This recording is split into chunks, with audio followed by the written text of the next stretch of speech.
Ladies and gentlemen, boys and girls, thank you guys for tuning in. We have a real special show tonight for you. We're here broadcasting on a holiday. Thank you guys for taking the time out to spend the day with us. We're going to have fun. We're going to learn a lot. This is going to be very interactive. Some of you know, some of you don't already know, this show is called Black and Blue. It is a transition from the lab. Those of you that have followed the lab, you know, we used to talk about people with businesses, products, or positive messages. Now we highlight individuals that are in the law enforcement arena or topics that pertain to such, whether it's a new officer, whether it's a seasoned officer, whether it's a retired officer. However, this time we will be discussing more on the political aspect on law enforcement and where we see it now and where we hopefully is gearing to go in the future. All right. And I know some of you may know him, others of you may not. We got Justin Fleming backstage. I will bring him to the forefront. Like I said, we're broadcasting on Coach Clee on Facebook. We're broadcasting on Black and Blue. So if you have not already done so, subscribe to those pages. We are broadcasting currently on LinkedIn under Clee Tillman. We are on YouTube under Coach Clee and YouTube under Black and Blue. I know that's a head spinner and very confusing, but if you have not already done so, subscribe to those pages. I understand that there's going to be a transition in the Facebook world when it comes to podcasting. So it may, rumor has it, I don't know if it's true or not, but we're trying to get ahead of that game. All right. Also, we got to give a shout out to one of our sponsors, One Way Publishing, where they can turn a mere thought into a book that's bought. And we'll discuss that a little further along the way. Right now, I want to introduce and bring to your attention our guest who took the time out of his day to come on this platform and show some love. He's a good friend of mine. I've known him for years. I've known him since elementary school. I got to know him a little bit more backstage while we were discussing some things. But he's a husband. He's a father. He's the current nominee for the Democratic Party's state representation here in Pennsylvania. Ladies and gentlemen, after this video right here, he will be on the stage and you can ask him any question. Justin Fleming, thank you for joining us. We will be right there.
Over and out.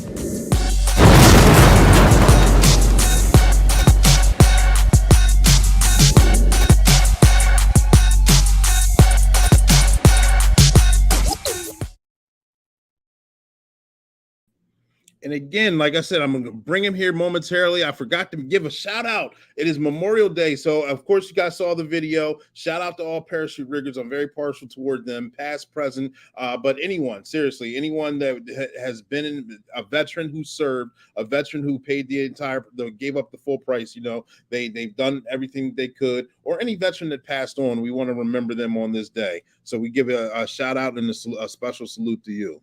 Thank you, guys. But without further ado, I'm going to bring him in right now. Justin, how are you doing today, sir? I'm doing well, Officer Tillman. How are you? Wonderful, wonderful. Thank you. And thank you for finding time to have this conversation with us. We're going to have a good time today.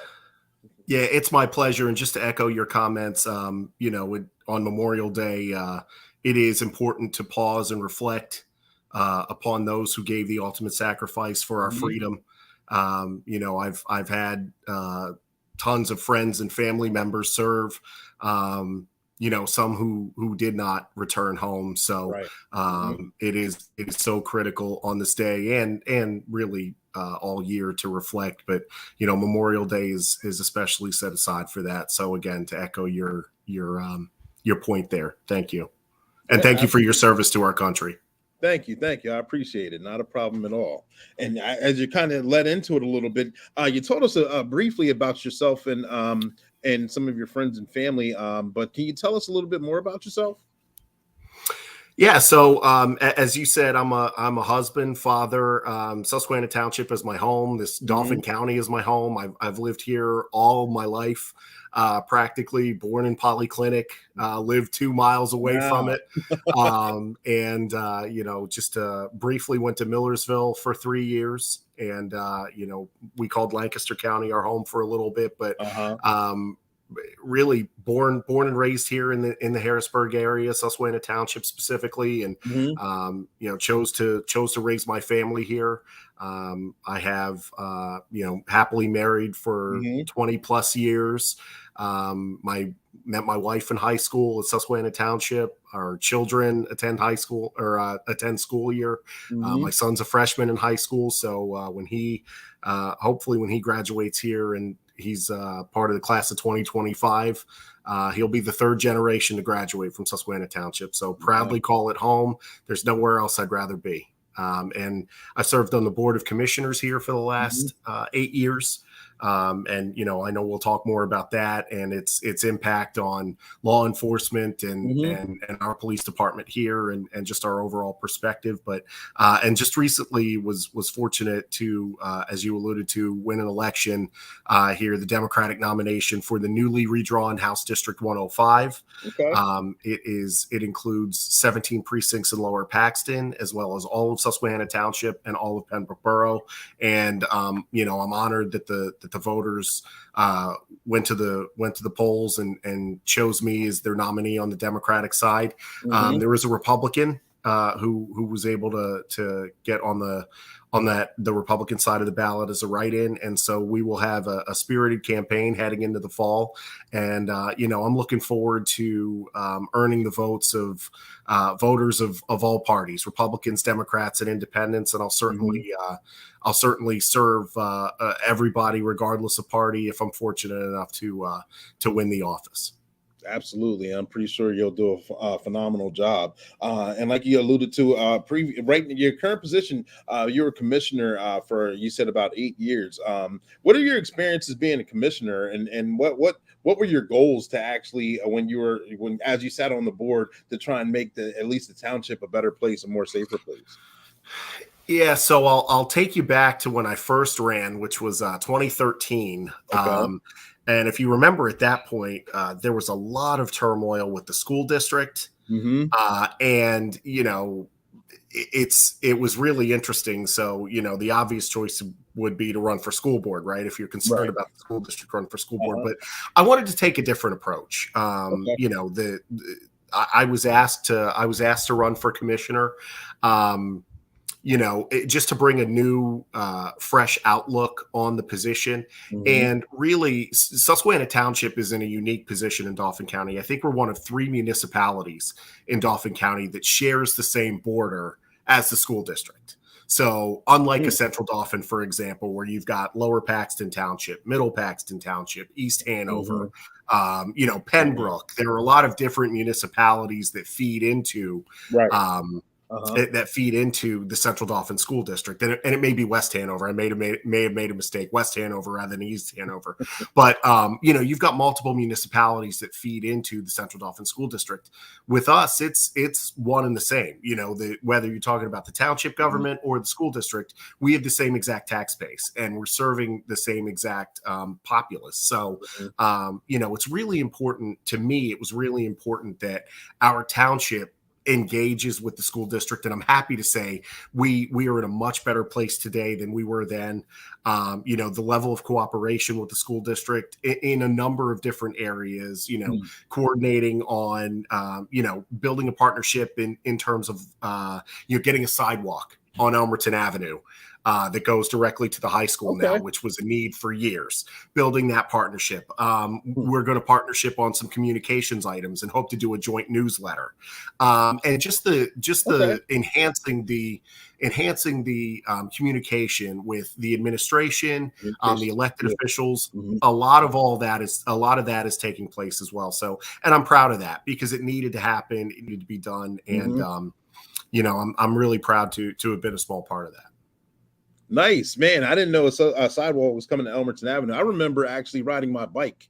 I'm dating myself from my house on Elmerton Avenue to the high school for weights for football in summertime, and remember how narrow the side of the road was, where technically, I rode on the opposite side of the street, which you're not supposed to do. But if I was like, if a car is going to hit me, I want to see it coming, so I have time to get out of the way as opposed to it be behind me. Well, and so many kids did that for years. I mean, you've got the kids in Harris Hills or, or up on Brookfield or whatever, who are, coming down, walking down, going behind the church, maybe onto Elmerton Avenue, crossing the street onto Elmerton Avenue. And now there's a pathway. There's a sidewalk already built. We struck an agreement with a developer. In fact, the township struck an agreement with a developer in the school district to get the permission to build a path that now goes the whole length of Elmerton Avenue. It'll take you right to the high school, where the little crosswalk is there with the at the parking lot. And in fact, there's a path coming the other way too, from if you're coming down from Oxford Court, runners use that path to go through. So yeah, I mean, it's one example of many that we've been able to collaborate and cooperate with the school district. Good things coming. Excited for that. Thank you. And then your experiences here. What have your experiences been dealing with the police department or law enforcement in your 8 years as a commissioner? So I have been, I will say, and we talked about this a little bit beforehand. I continue to be impressed with the police department and the law enforcement apparatus here in Susquehanna Township. And again, that's not only due to the leadership of, Director of Public Safety Martin, Captain Reber, but it's each officer individually. And, one of the privileges of serving as commissioner has been to sit in on the interviews of police officers who wish to join the department. And I'm proud to say, even for the ones that we don't select, it seems to me it's a high caliber of officer and a high caliber of person who wants to join the police department here in Susquehanna Township. And so, it's certainly been difficult here recently filling positions on the law enforcement side. And, that's for a myriad of reasons if we want to get into some of those. But I will say we are not hurting for talented officers. And, it just goes to, we've had community policing in place for a couple of decades now. I mean, this, community policing may be, hot new terminology from a national perspective. Yeah. Right. But we've been doing it for quite a while. And I think you can speak to this better than I can, being a member of the force. It's ingrained in what we do. And so, the leadership is always looking for officers singularly and individually to build that community on the beats that they have. Regardless of where your coverage area is, you're encouraged to get out of your car. You're encouraged, if you see kids playing, go and talk to them. All of the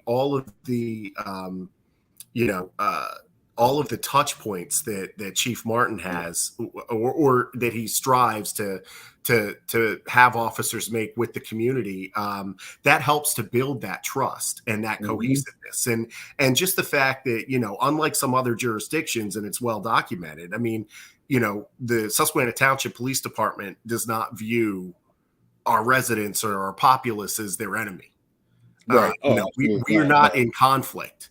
Right. There is not an inherent conflict between the community and our police department. And so, I was happy, I'm happy to say that was the environment I came when I first was elected. And that's the environment that still persists.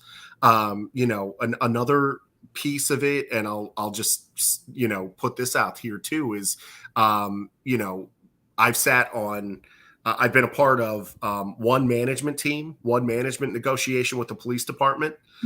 There have been two that have taken place while I've been on the board. I was a part of one management negotiation team.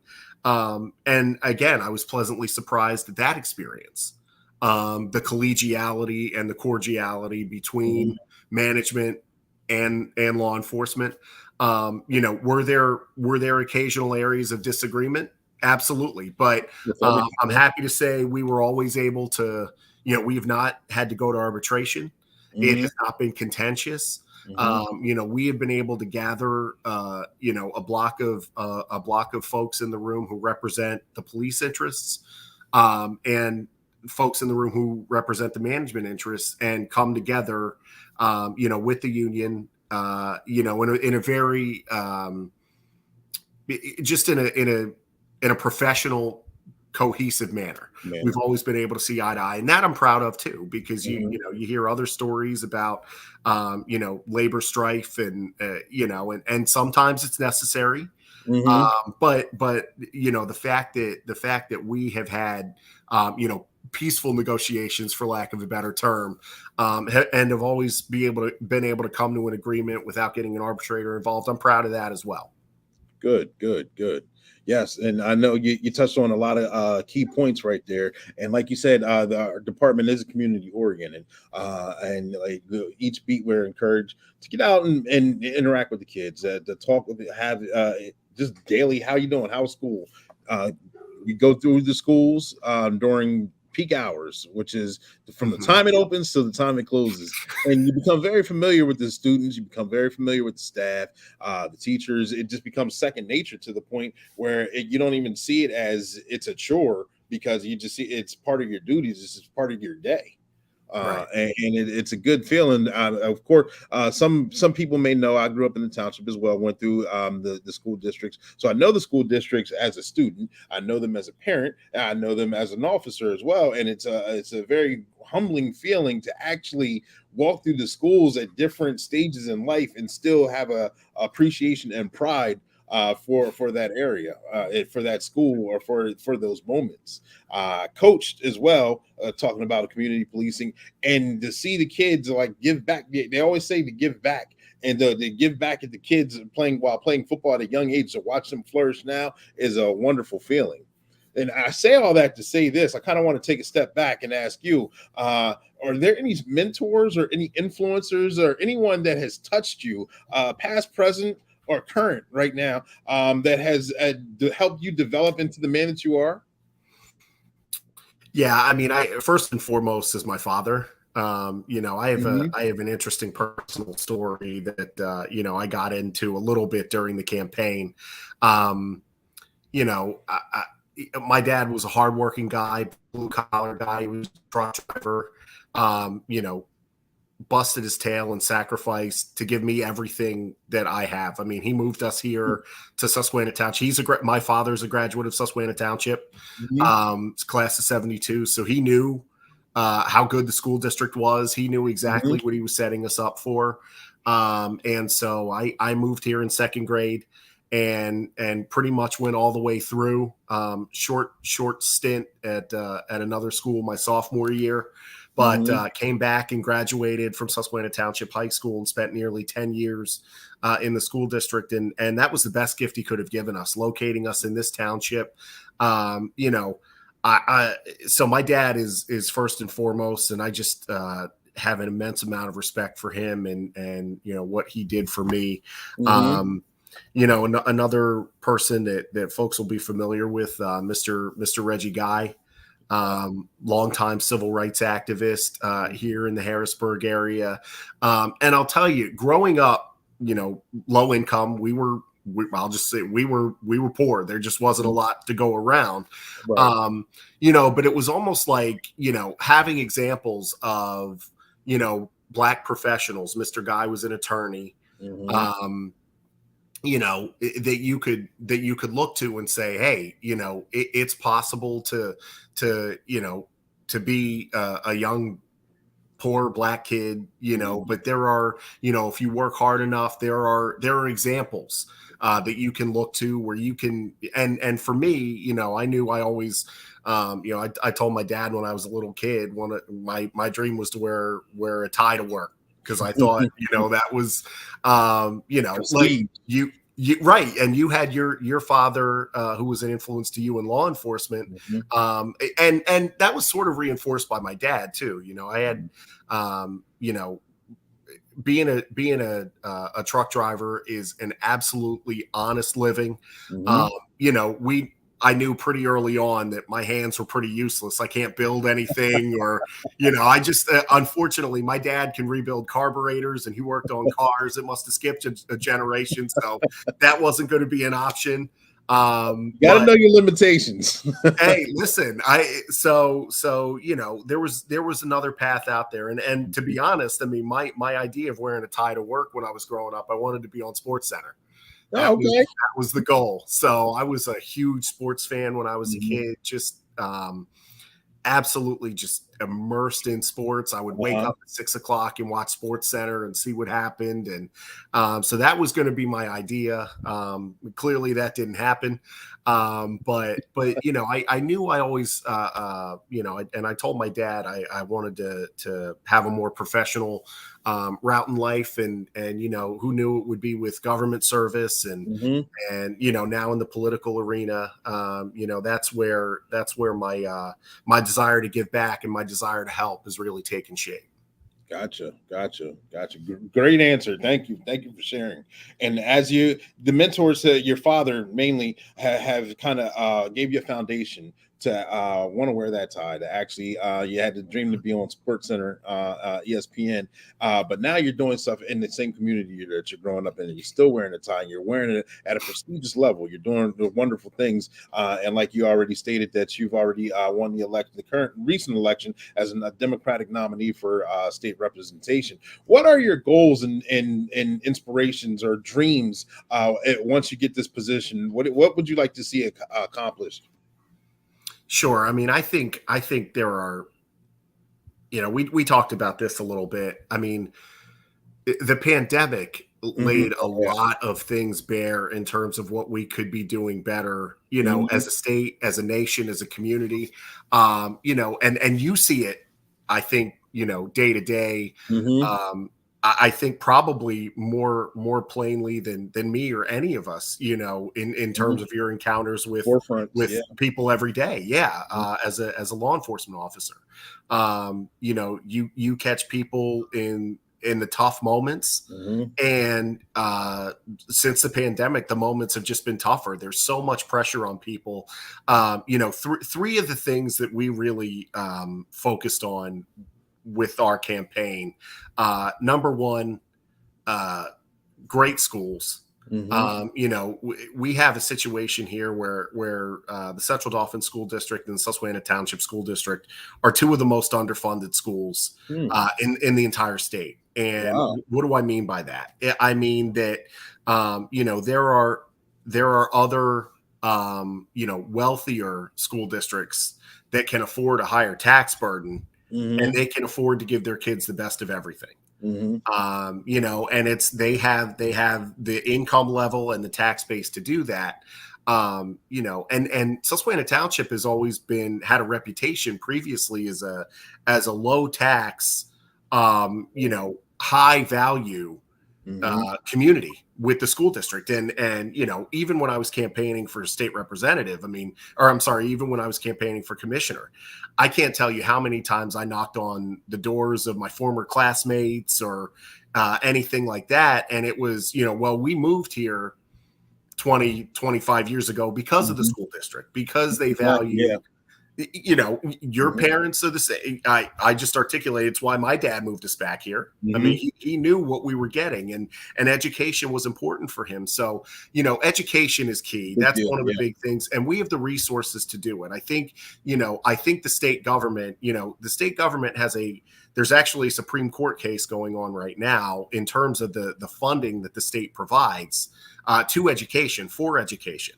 Okay. And I think in those areas where, you know, the local tax base can't match what students ought to have, you know, I think it's incumbent upon the state government to step in. So that's one thing. Second thing is healthcare, and providing affordable healthcare to each and every Pennsylvanian. I have a particular personal story with this, and I've thought about this for years, and I've thought, you know, affordable healthcare is a key. I mean, you know, even going back to the Affordable Care Act, what was the point of the Affordable Care Act? It was so folks who got sick didn't go bankrupt. Right? Doing things like not allowing companies to deny coverage from a pre-existing condition, covering kids until they're 26 years old, you know, providing extra prescription drug coverage so seniors who need medications can afford it.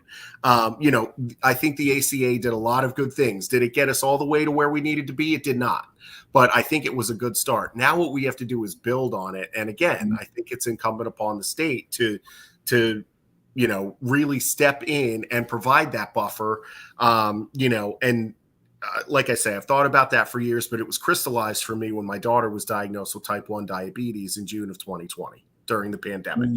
And for those of you who are unfamiliar, I'll just do a really quick overview. Type 1 diabetes is an autoimmune disorder.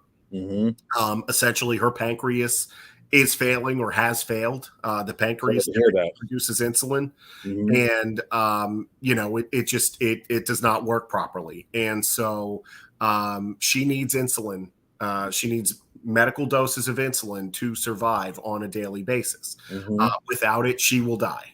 It really is. It's that simple. You know, while she is a child, she has coverage through Medicaid. My wife and I are fortunate. My wife is you know, has health insurance for the entire family as a state Senate employee. So we are very blessed and fortunate there. You know, but what happens when she becomes an adult? Right.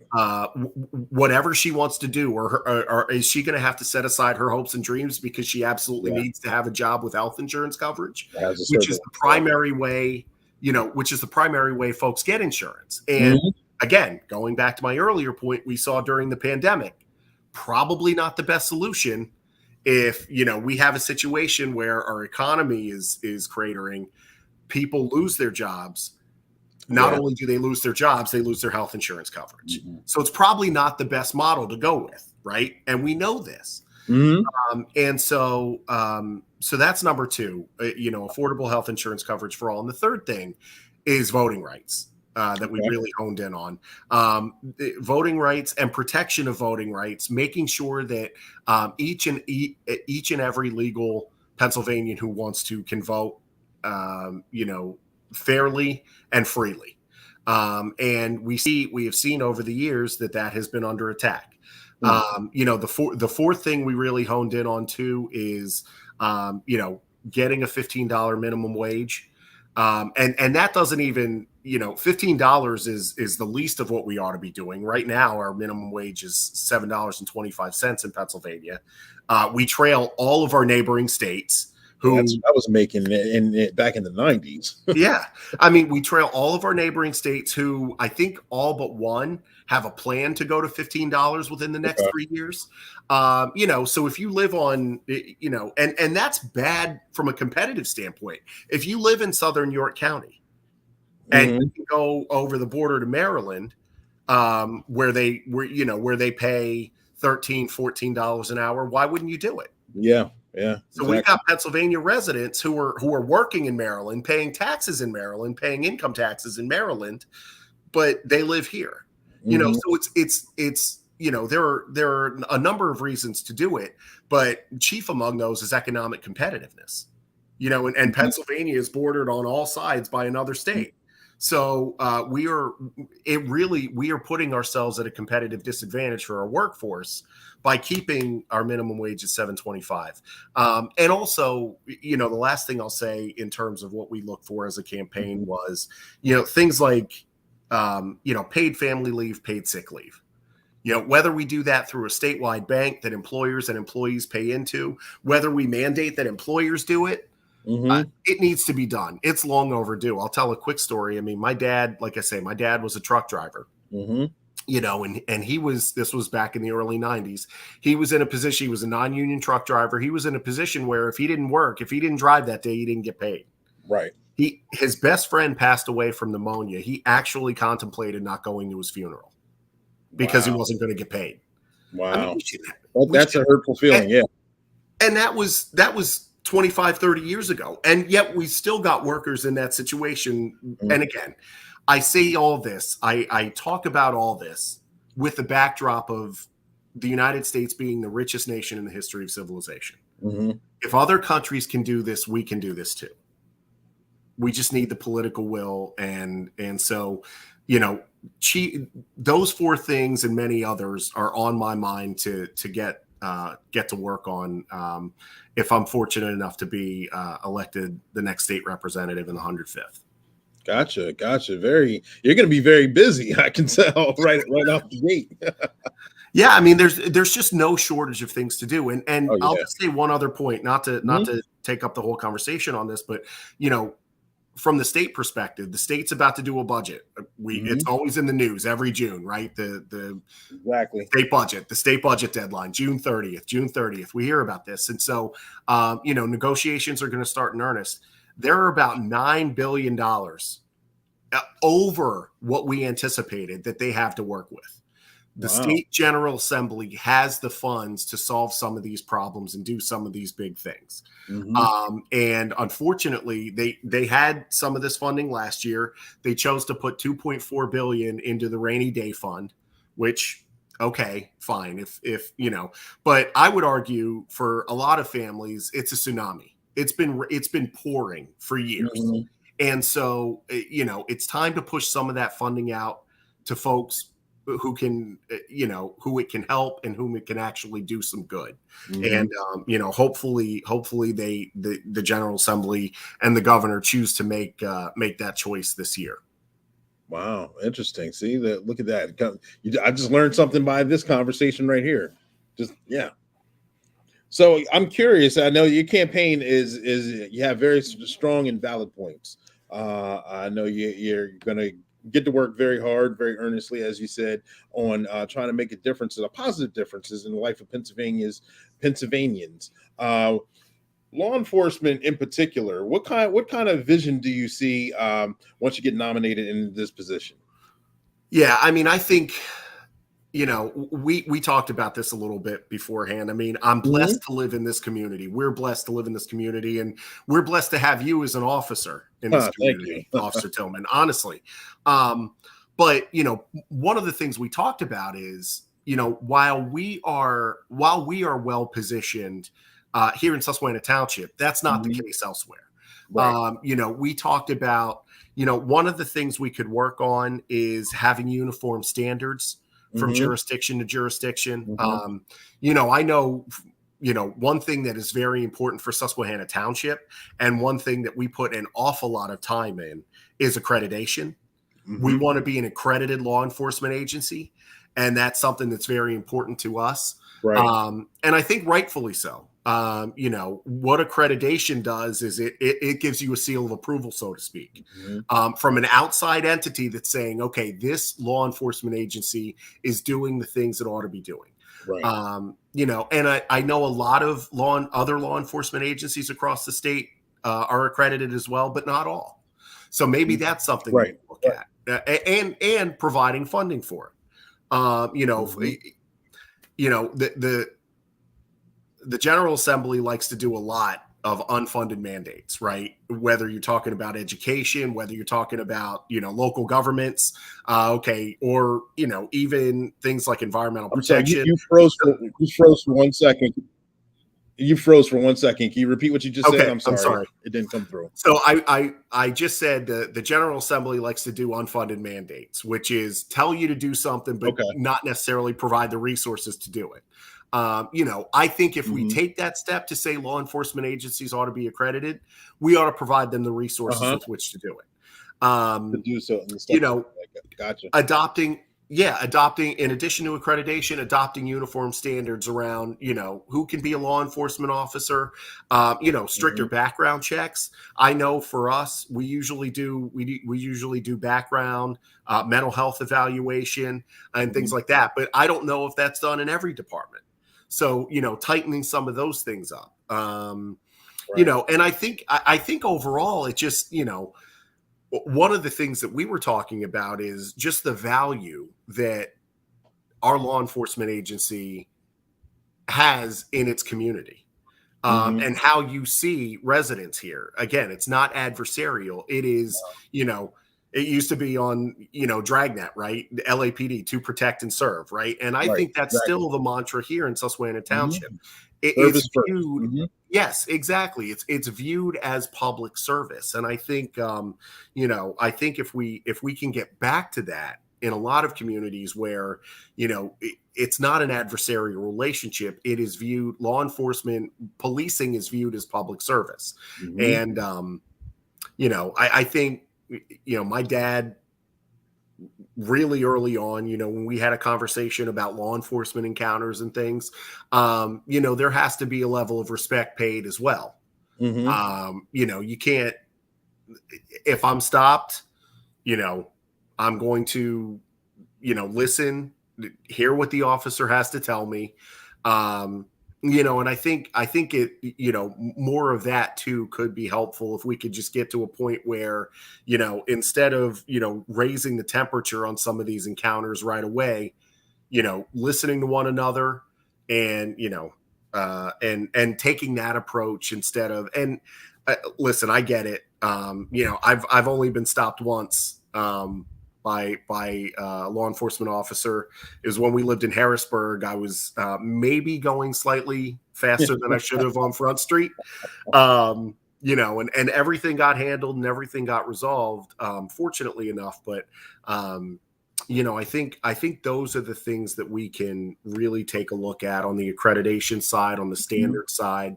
You know, and you know, I hope we also get to a point where we've got, you know, folks who in law enforcement who truly are pursuing that public service aspect. And I know that's the case here in Susquehanna Township.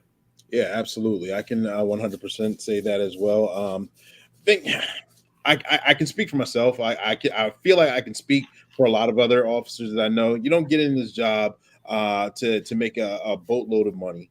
You don't get in this job to get a boatload of accolades or pats on the back, because most things that go unseen, because you're helping the public, you're moving it forward, you're helping people out. A lot of times, a wise man said this: most police officers deal with good people on their worst day and bad people on their best day. So you kind of get a certain view of every single time you go to work, you're dealing with some sort of chaotic problem, and it kind of weighs a toll on you. But you have to understand that this is it's a way of life that we chose. It isn't a way of life that the public they had a bad situation. Say it's a car accident, they're having a bad time. Our job is to help them through that bad time.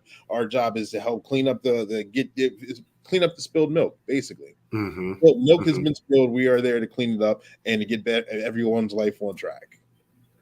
And I'm really blessed to be in the position I'm in, Officer Tillman. I mean, I have, we talked about it before the interview. Mhm. We've had these high profile incidents with Mhm. law enforcement and citizens across the country. Officer involved shootings and things of the Mhm. like.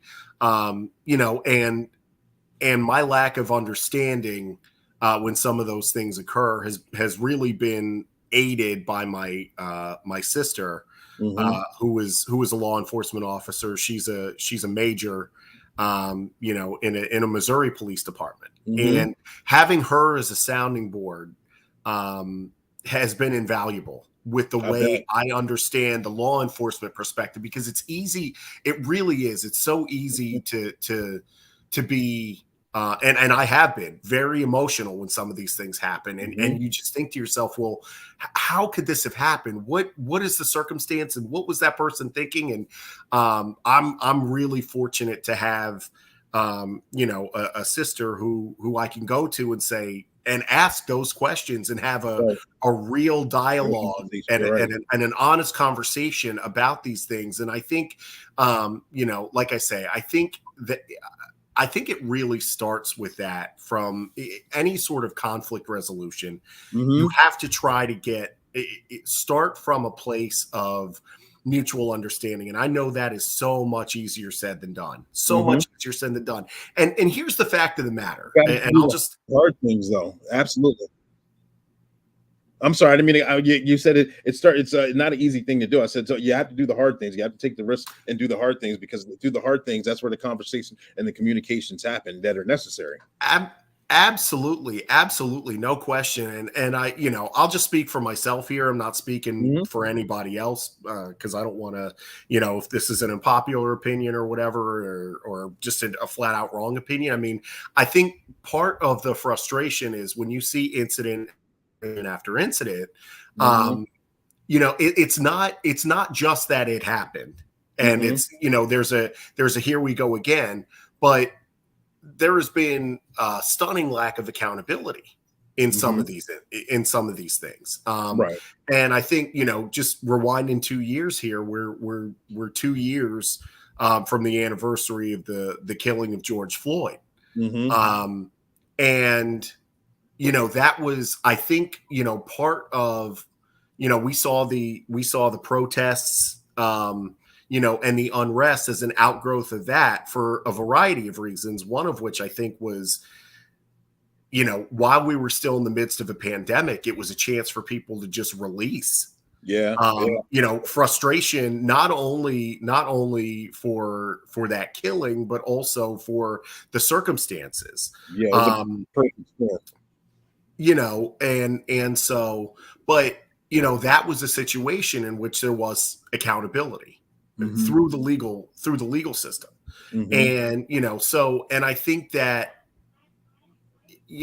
unfortunately, you know an incident like this is going to happen again. It's just a matter of when and where. But if we start to see a circumstance in which, when these things happen, if an investigation is completed and it's found that accountability should be laid, and it happens, I Mhm. think I think that will go a long way to lowering the temperature as well. Right. Right. I can agree that the accountability on both sides as well. They can Absolutely. communication. I know we kind of discussed and alluded backstage on a situation. I don't want to actually call out certain locales or but I mean certain shootings involving innocent individuals. Put it that way. And it's happened recently. Unfortunately, it's happened in the past, and hopefully, knock on wood, it won't happen again for a very long time somewhere else. But some of these situations, I feel, can be minimized or avoided 100%, just through education accountability as well. Funding going to certain trainings, to having certain staff or having certain securities or security measures in place for soft targets is basically what it is. Someone who Mhm. decided to wake up to do something very evil has picked a soft target to go ahead and handle their business. And it's unfortunate that the victims and the victim's family have to fall victim to that situation when it could have probably been alleviated before it actually happened. Well, and I think we've seen that. I mean, I'll go back a few years ago. I believe this again. This was several years ago, but I think the number was around in one of the state budgets. I think it might have been the 1920 state budget. I mean, it was in the wake of this is terrible. I can't even remember which one exactly, but one of the one of the school shooting incidents, and I think it was around $60 million through the Pennsylvania Commission on Crime and Delinquency for Office of Safe Schools grants. You know, and obviously our prayers, I had a post about it in the wake of Uvalde. I mean, thoughts and prayers just aren't enough. I mean, really, listen, we talked about this a little bit backstage, as you mentioned. I mean, these types of things hit me a little harder. And I'm sure a lot of other parents. I mean, my son was in kindergarten when Sandy Hook happened in 2012. My daughter is a fourth grader, and we just see what happened down in Texas. So, when you're in that circumstance, you can sympathize so much with those parents, because it's literally unimaginable for me, Officer Tillman, to put my kids on a bus in the morning and them not come home to me in the afternoon. I mean, I can't even, if I try to think about it, I'll break down. I understand. And so, there are certainly things that can be done, but I think, we have to strike a balance as well with, and we have data I mean, when you look at the type of weaponry involved, we can ask ourselves, does that need to happen? Yes. Evil people will do evil things. There's no question about it. But in the United States, we've never just said, "Oh well," and thrown our hands up. I mean, we solve problems, and unfortunately, more. I think that's where we are with incidents like this, where we're just like, "Oh well," and that can't be the posture. That can't be the posture when you look at things like, I'll even go back to Aurora in the movie theater. I mean, what was the guy had. James Holmes had a drum of ammunition that held 300 rounds. I mean, or 100 plus rounds. Is that necessary for a civilian to have? I think some of these things, need to be examined. It can't just be a posture of, oh, well, something terrible happened, bad things are going to happen. What can you do? I mean, we're problem solvers in this country. We always have been. I hope we always will be. And so I get a little offended when it's like, well, we just need to deal with this terrible thing that's happening. No, let's solve the problem. And if, think I've seen different analyses. Well, what if the young man had gone in with handguns instead? And he had to take some more time to reload? Could that have saved some lives? Could that have mitigated some of the loss of life and the injuries? I don't know. I don't know the ins and outs of use of firearms that well. But I think these are some things that we need to examine. I once talked to one of my constituents who was a World War II veteran. Okay. And he's a wonderful man. And it was in the wake of another shooting at a school, and he had weapons of war, truly, because he was in war. And he said to me, civilians shouldn't possess these weapons. These are weapons of war. And I don't think that's an attack on anybody's rights. Right. Certainly, I believe that I believe in the Second Amendment. Right, I believe arms, Right. I mean, I think you have a right to protect oneself and one's family. I mean, I'm not taking issue with that, but we also have to look at the context. When that document was written, it took about a minute to load a muzzle. Mm-hmm. So, yeah, that's the context that was present when those words were written. So, I would just throw that out there as something to think about as well. It took a minute to load one round into your muzzle. And so, again, I just can't, I just don't think we can be in a position where we see a challenging problem and just do not move to solve it. Absolutely. That's something to get the gears turning. Definitely something to think about. Right now, I'm going to pause for the calls. Like I said, one of our sponsors, One Way Publishing, you got to give them a shout out. So stay tuned, ladies and gentlemen. We will be right back.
And I know May is coming to a close very quickly here, but some of you may know, some of you may not, that May is mental health awareness month. Sorry, doing two things at one time. So it's always good to get that mental health get mental health checked. It's always good to talk to someone. It's always good to get that therapy done. It's always good to read that book, get something out, get whatever's inside of you out, so you can think clearly, speak clearly, be the best version of yourself. And like I said before, the book's behind me. There's one right here. One Way Publishing has #grudge. Make sure you guys check that out. But we're going to jump right back into this interview. We've talked about so many wonderful dynamic topics on just the state of the nation, the state of Dauphin County itself, the state of Susquehanna Township, law enforcement throughout that whole concept as well. We talked a little bit on finding. You sat in on interviews where you got to interview and kind of vet individuals who wanted to be part of the police department, and those, some made it, some did not. What kind of problems do you see, since mainly COVID, on finding qualified applicants, not only for local police departments, but on a national level? Yeah, I mean, My thought on this really is more anecdotal than anything. I mean, we as the board, the director of public safety, Martin, usually brings 2 or 3 candidates before us. Makes a recommendation. We sit down with them. But he and others have just identified a real difficulty um, in trying to find qualified candidates who want to be who want to be part of law enforcement. Right. And it is distressing because I think right now it's law enforcement, it's been teachers for a long time. And I think public servants generally, Yeah, I can see that. Government and public service, I'd say for the last decade and a half, just hasn't been held in high esteem. And so, hopefully that changes, that turns around, because we need good people doing this work. Absolutely. And it really is why I was called to public service. I mean, I have loved being a commissioner. Being a commissioner, very rarely do we get involved in political fights and anything like that. I trust your perspective on this, Officer Tillman, because I'm biased, but I think, we as the Board of Commissioners conduct ourselves pretty well, not only behind closed doors, but out in public meetings. We all care about this community. Even if we disagree, we do so respectfully. But we all care about this community. I think for me, being a commissioner has been wonderful. I get to help my neighbors. I get emails, phone calls. Hey, could you fix this pothole? Could you, my leaves didn't get picked up. My trash didn't get picked up. And I enjoy that. I enjoy that aspect of it very much. I also had to have a full-time job. And part of it was frustrating that I couldn't dig in a way that I would have liked. And so, that's part of the reason why I ran for the state representative position, is because now I can pursue helping people full time. And that is what I'm called to do. I am, even in my, I mean, I have 18 years experience in and around government. I worked for the state for 6.5 years. In communications roles with 3 different state agencies. My last job with the Rendell administration was press secretary at the Department of Agriculture. And then I've worked for 3 nonprofits, two of which involve mental health. So thank you for the shout out for mental health. May being Mental Health Awareness Month. It's critical. Mental health is the thing that's so unseen that to go back to earlier in our conversation in education, I mean, it's affecting kids so bad. Yeah, it is. Yes, it is.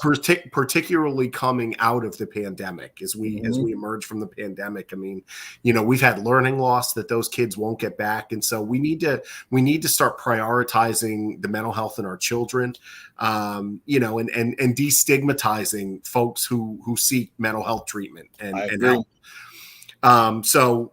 It's especially it is especially important in law enforcement, EMS, police, firefighters, EMS, that critical incident stress management. I mean, you guys see some things, and you men and women see some things that the rest of us can't possibly fathom. Whether it's an accident, whether it is a violent incident, you name it.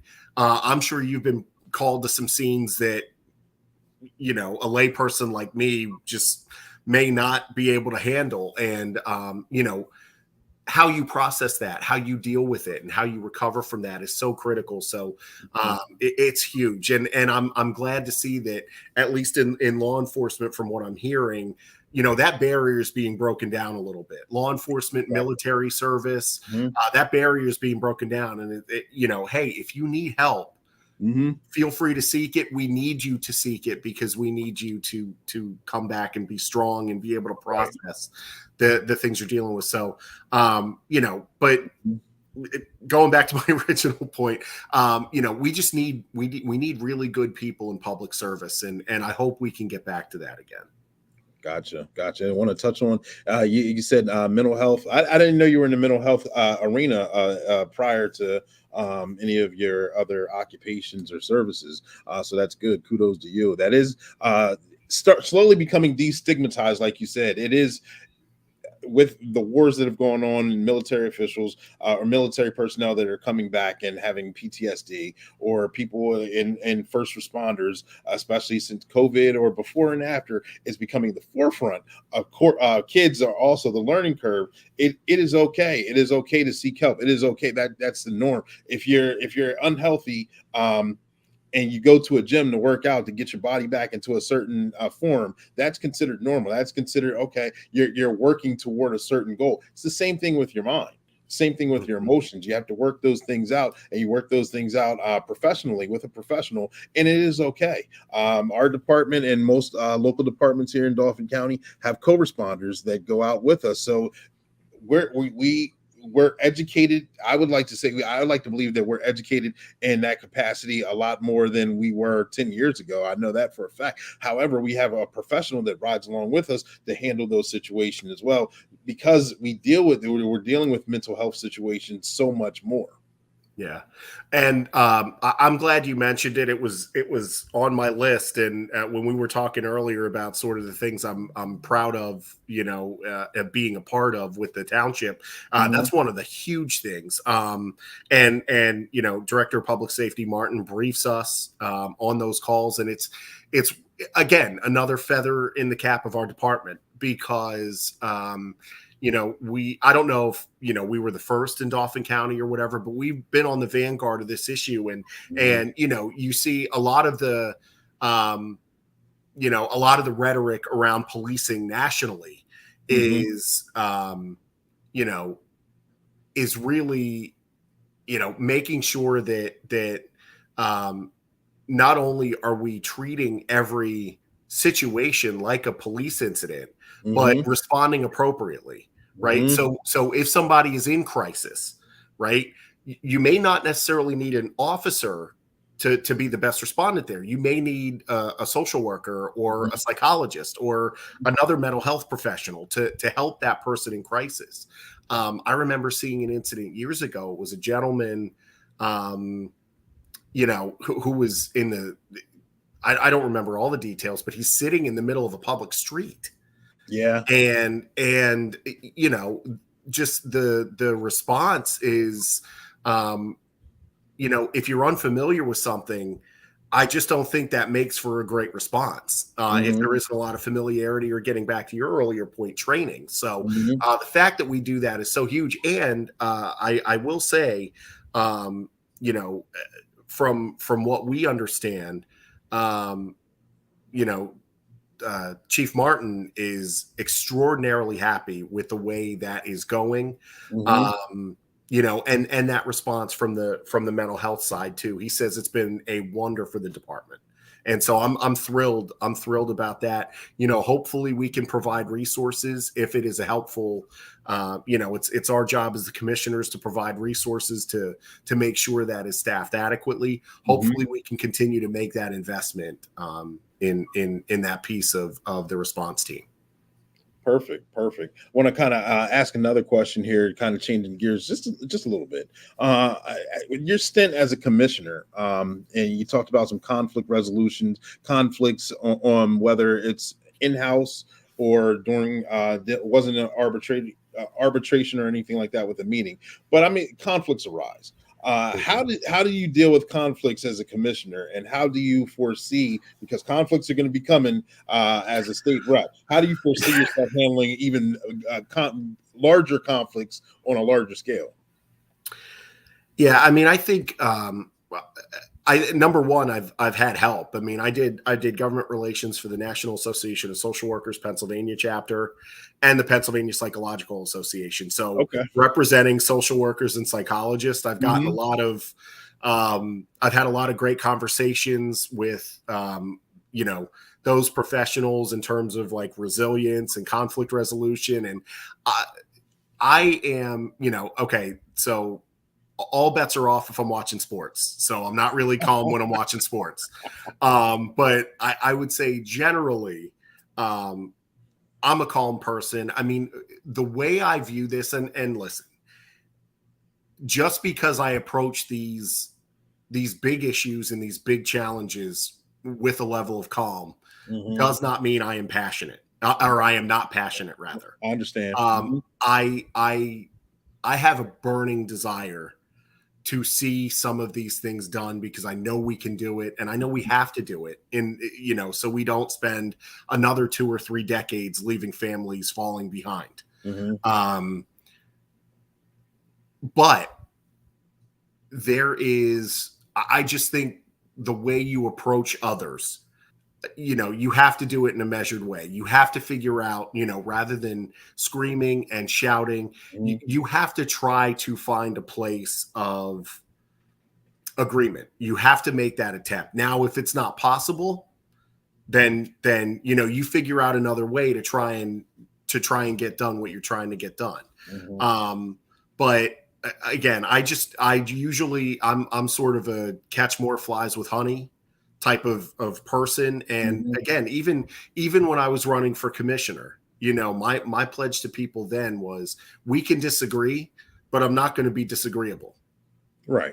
I'm not a screamer. I'm not a shouter. Again, as long as we're not talking about sports, when you're approaching other people, and we're all adults. I mean, right. I think we should have the tools as adults to solve problems in a way that is befitting of adults, right? And not, young children don't have the tools to toddlers. That's why they scream. That's why they cry. That's why they shout, because they don't have the tools to resolve conflict. As adults, we should be mature enough to have the tools to do so. And, and unfortunately with some adults, that's not the case. That's true. And, if you find yourself in a conflict with somebody like that, you figure out as best as you can if there's a path forward, and if there isn't, you live to fight another day. But that's sort of my approach to conflict resolution, is always trying to get to some sort of agreement.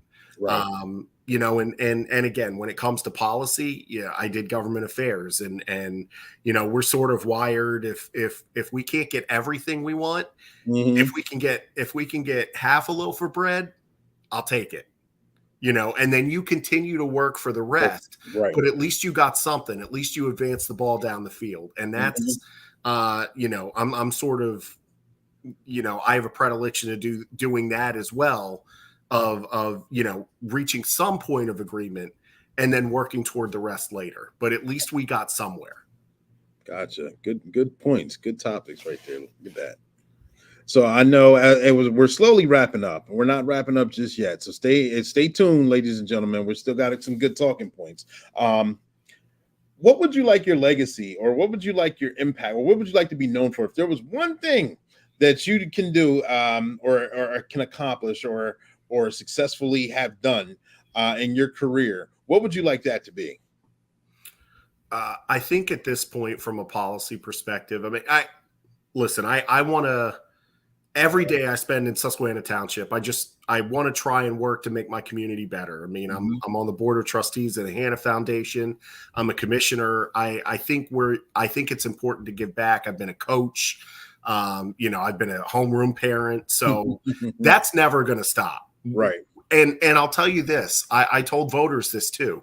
To answer your question, first of all, the healthcare piece is so big for me. And folks being able to afford medical coverage is so critical. I mean, and, the other thing that the ACA did was really try to make investments in preventative healthcare. And we see, there are so many disparities, especially when it comes to healthcare with Black and brown kids. And, we need to get the resources in place to end those. And for me, it starts in two places. With healthcare, it starts on the preventative side, getting kids doctor's appointments early on, so problems can be identified and they can get the care that they need. And then from an educational perspective, affordable pre-K and affordable childcare. Hmm. To get kids, you know, the from 0 to 3 years old, the neurons in the brain and the neural pathways are firing at a rate that will never be replicated in a child's life. Very So if formidable we years. can get yeah, if we can get those connected, if we can read to our kids, if we can have them, in childcare with a curriculum, in pre-K with a curriculum, I'll Hmm. tell you, I think pre-K did so much for my kids. My kids were fortunate enough to be in pre-K. They went to the JCC Hmm.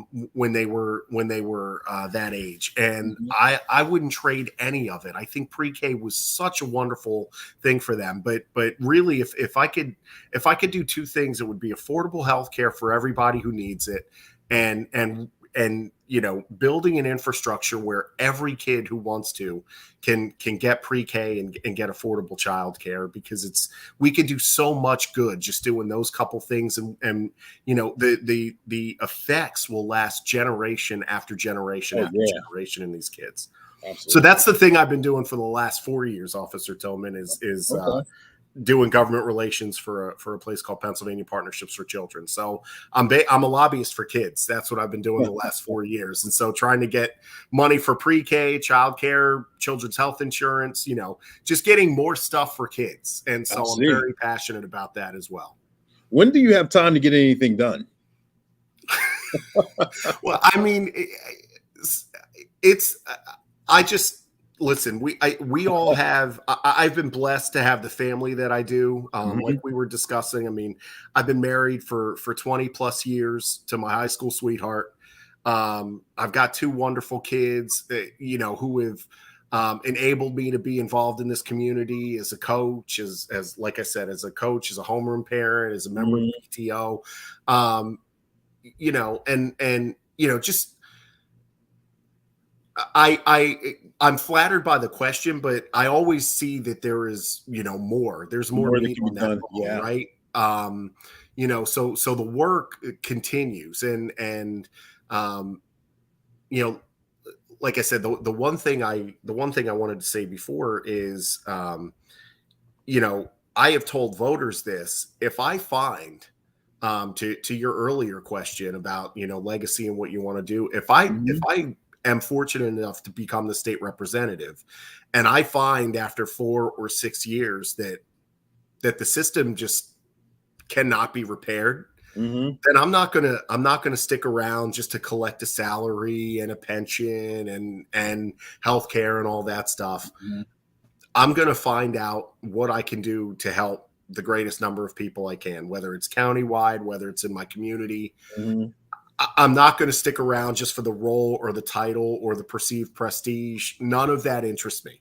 Um, I want to do good, and I want to help as many people as possible. So, um, I again, just the trappings of whatever comes with being called state representative. Mhm. I couldn't care less about any of that. It's just about how can we improve the lives of people in this district and all of Pennsylvania. And again, if I find that that's just not going to be possible given our current iteration in the General Assembly, then then I'll find something else to do where I Right. can be helpful. Man, I believe you'll be tremendously helpful. I mean, it comes through. You say you have a burning desire. You can see it. You can hear it in your voice. You can see it in your mannerisms. 90% of communication is nonverbal.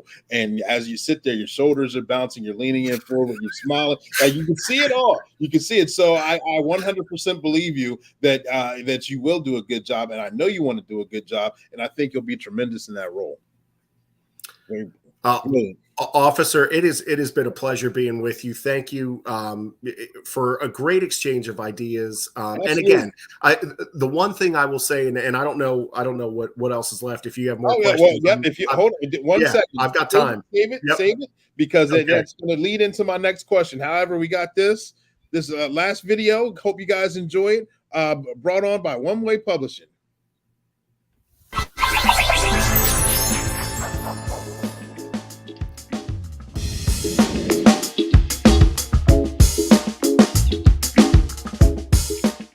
Hi, I'm Sergeant Be Safe. And I'd like to give you some tips to help you be safe.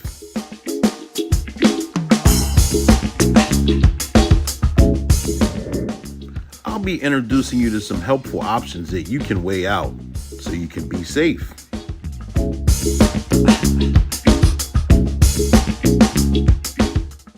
Here's my office. I hope you like it. So let's have a seat and begin. So let's say you're riding along and you get pulled over. Don't be surprised if you see another officer. It's just an extra set of eyes to keep everyone safe. Always keep your hands at 10 and 2 on the steering wheel.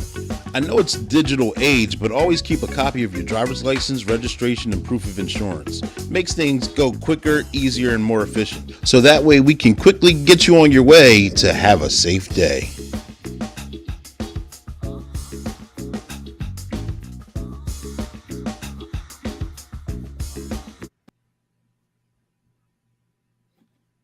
There we go. There we go. I hope you guys like. Whoever voiced that cartoon has a tremendous working voiceover. I got to meet that guy one day. But all jokes aside, seriously, I cut you off because I wanted to ask this last question, which I felt that you were about to get into. We had a dynamic discussion. We talked about so many different things. We got things out from our childhood. We got some things out locally, nationally. We talked about so many different things. And through the course of conversation, your memory may have gotten jogged, or I may have forgot to ask a question. Is there anything that you would like to leave with us on the floor? Right now, the floor is yours. Yeah, thank you, officer. Again, I just appreciate this opportunity. Continue to do what you do. It's so important. And again, like I said, we are blessed here in Susquehanna Township to have you on the force, a local homegrown guy who knows this township inside and out. The last thing I would say is, we had a wonderful exchange of ideas tonight, but I'm always available. Feel free to get in touch with me. Elected officials do not have not cornered the market on good ideas. If you have ideas for state laws or regulations or policy that can be helpful, a problem that you see that needs solved, that we can do on the state level, please feel free to get in touch. And I'm not presuming anything by saying that. I hope to have the honor of serving this district. But again, I can pass good ideas on to our current elected officials, who in Susquehanna Township, it's still Sue Helm. So I can pass those ideas on to our current elected officials. But again, I just wanted to leave you with that thought. And thank you so much for having me tonight. And I've just appreciated the time to speak with you about a variety of important topics. Absolutely. Thank you very much. It was a very fun, very educational interview. And ladies and gentlemen, I wasn't going to call him out, but he's donated his time with us. He's not feeling the best right now. So we've gone on for over an hour learning and discussing with him. And he's not even at 100% right now. So give him some likes, give him some hearts, give him some thumbs up. We appreciate him being available for us. Thank you very much. And ladies and gentlemen, make sure you guys tune in to we go live weekly. We will continue the process. We have another scheduled guest coming up June 3rd. I'm not going to say who it is right now. So make sure you guys tune in and see and enjoy the show. Tag, like, and share and support the show. All right. We appreciate you. We love you. You guys have a wonderful night. And let me check this. Thank you very much. You guys be safe. We'll talk to you guys later. Have a good night.